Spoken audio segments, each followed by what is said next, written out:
This is the Botanical Solarium die set from Spellbinders. It's a set of 19 different dies to create all sorts of different plants as well as the pots and garden tools.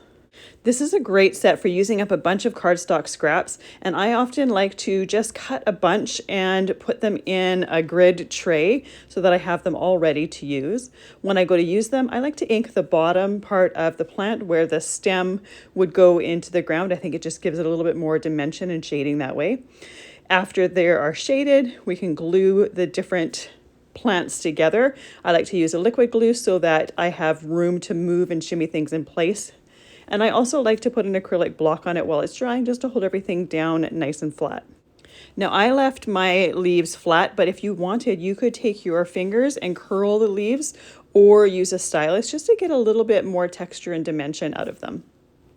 And I didn't use the garden tools for the project I was working on here, but they are in the set, as well as flowers if you wanted to add some flowers to your plants. And there's also a couple butterflies.